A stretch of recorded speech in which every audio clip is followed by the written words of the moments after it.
when people ask me, what do genes have to do with different illnesses? I'm going to bring up an actual case study. So this is a young man.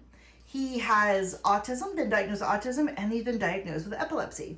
These are his official diagnoses. Okay. Well, when he did his gene report, these right here are the main parts of what we call his hotspot summary. These are the things that are very, very rare and very, very unique to this young man. I'm going to kind of go through a couple of them. I want these videos to be nice and short and sweet and easy, so I'm not going to go through them too much.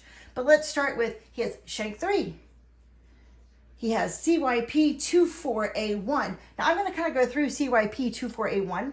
This is individual to the SNP. They have an increased breakdown of vitamin D. In other words, when this individual gets vitamin D, his body breaks it down faster than his body can produce it. Do you think that might be related to any of these things up here? It's possible. This one here, IL-10. IL-10 is incredible. It is an increased inflammatory marker. Guys, an increased inflammatory marker. So this is a decrease in IL-10 correlates with reduced ability to turn off inflammation and is associated with numerous conditions. Now, wow, IL-10. Do you think inflammation, an inflammation that kind of runs rampant, might be impacting those things here? Possible. Now look at these little numbers here beside. Do you see these little numbers? 6%, 6.5%, 7.3%, 9%, 9.1%. This is the rarity of this particular gene. This is the patient prevalence. In other words, only 6.5% of the population is expected to have this one. And only 7.3% has IL-10. Now, if you are a medical doctor not using this program, or if you're any kind of practitioner and you're not referring to this, what are the chances are you've missed these things? Well, I'm going to go through a couple more. I'm trying to be quick because no one really wants to watch these videos for too long. So let's do CYP1A2. This one is actually related to neurobehavioral research. So this variant appears, is linked to another variant that leads to lower melatonin production. Difficulty sleeping, folks. This one here, the GLRX3. So GLRX3, 9.1% of the population has it, and it's responsible for inserting iron into different proteins and the inner-producing mitochondria. This SNP is associated with a deficiency in GLRX3, which causes iron buildup in the cell, which is not healthy for the cell. Wow. Would that matter? Do you think too much iron in the cell might be related to, is it possible? I'm telling you, there's some things that you need to know. Now, what about CUBN? Now, this one's funny. Individuals with the SNP are less able to absorb B12 in the stomach due to cubulin's effect on intrinsic factor. Basically, the stomach acid breaks down B12 faster in this human. TNF alpha, one of my favorites. So TNF alpha is called tumor necrosis factor alpha. So it is an important inflammatory molecule that drives tissue damage and readily crosses from the blood into the brain.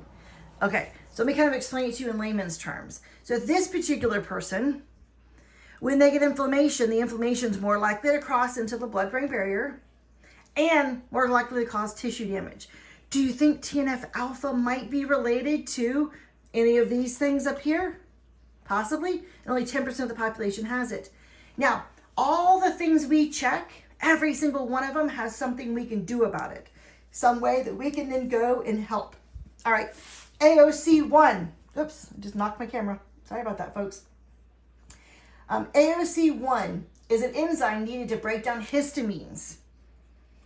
Wait, what? So you think that it's important for someone to be able to have the ability to break down more histamines? That's incredible, right, guys? All right, MUT. MUT is another big B12 one. So this gene relates to B12 availability in the mitochondria. Do you think that's having an impact on his overall health, including those official diagnoses? So now, if you watch some of my other videos where I'm not actually attached to people's official diagnosis, you'll start to see through watching all these videos that these diagnoses are names given to certain groups of symptoms, not necessarily a real item. All right, we're gonna go through a couple more of these real quick. The TSLP is it's in your mast cell panel, and it's part of your inflammatory pathways expressed in the body's protective epithelial linings, your nose, your esophagus, your lungs, your guts, your blood vessels. Geez, I wonder if that's important. Sorry, I'm being sarcastic and kind of hateful, but I need it. Okay, now this one, DIO2. Only 14.7% of the population has this particular one. And this one's related to conversion of T4 to T3. So even if your levels are perfect in your brain, your thyroid levels are actually perfect, does not mean that your body's converting T4 to T3 effectively. So even if your serum levels, your blood levels were perfect, does not mean it's actually there. Now VDR, there's lots of different VDRs. I just kind of put random VDR. This is a vitamin D receptor. This is a docking station for vitamin D to help vitamin D cross the blood-brain barrier. Again, what is inside your blood does not matter. If you are low and have a VDR issue or several VDR issues, we cannot bind to vitamin D and get it into the cell or into the brain. BDNF, okay, this one's off the cuff. I'm not going to read anything from here. BDNF is brain-derived neurotropic factor. This is fertilizer for the brain. This is what helps us grow brain tissue. Now, do you think this would be important for, let's say, pregnant women who are growing brains of their babies? Or maybe a child that has this or a child who has that? Do you think that might be impactful? And if I tell you that every one of these things are something we can do to have them work for the body, what would it be like if I can help the body do this whole fertilizer for the brain? All right, now this next one, the GSTT1. This one has to do with glutathione. Now, those of you who are in this world understand that glutathione is really important. So glutathione is the master antioxidant. We all kind of get that. What you probably don't know is that glutathione is responsible for turning off and on about 1,700 different gene variants. So even if we had a gene variant that I'm not testing for, and or a gene variant that supposedly cannot be helped, there is a possibility that some of these different support systems could cause the brain to flip on and off those particular genes, which is kind of just remarkable. We can do so much more than we thought we could.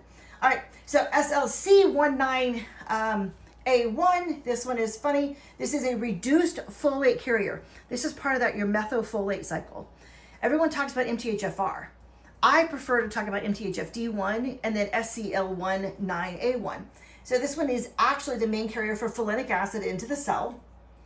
And it's what brings the vitamin D, in this particular case, that form of vitamin D, the folinic acid, into each individual cell.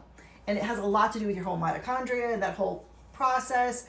As these folate sources are brought into the cell, thiamine is pushed out of the cell, which lowers the activity of the RFC. There's much less uptake of folate into the cell. All right, we're gonna keep going. So over here, these are just more. I didn't want to touch on too many, but TOM40, that's a really, really big one you see over here. So TOM40 is important to the integrity of the outer layer of the mitochondria. Individuals with SNP are prone to clogging of the pores of the mitochondria. That's the TOM40. Now, CXCL8, ooh, folks, this one is a big driver. So this molecule guides immune cells towards areas of injury. Individuals, a CXCL8, individuals with this SNP have an increased IL-8 levels and are prone to tissue damage. This SNP is also associated with the risk of gout, and also affects cognition. Now, I've only touched on a few here. There are more. We check between 800 and 900, depending on which battery of genes that I'm looking for. And we look to see what it is functionally that's going on with the body. Each one of these things have something we can do. Frequently, if we get this one functioning a little bit better and causing not so much inflammation, then this one actually functions better on its own. Then this one actually is easier to absorb nutrition into the brain. Do you see how all of this is synergistically related? I'm going to keep recording videos like this. Hopefully I've got the stand. Oh, of course, it kind of got cockeyed a little bit on me. I've got to stand a little bit better. I don't want to be on screen all the time. I hope you understand. But this is why we have formed this huge alliance between medical doctors, naturopaths, nurse practitioners. This right here is the basis of our communication. It's looking much deeper than symptoms. It's looking at the drivers. It's looking at the DNA and their contribution to those symptoms. All right, let's get on with this. You'll see more and more from me every day.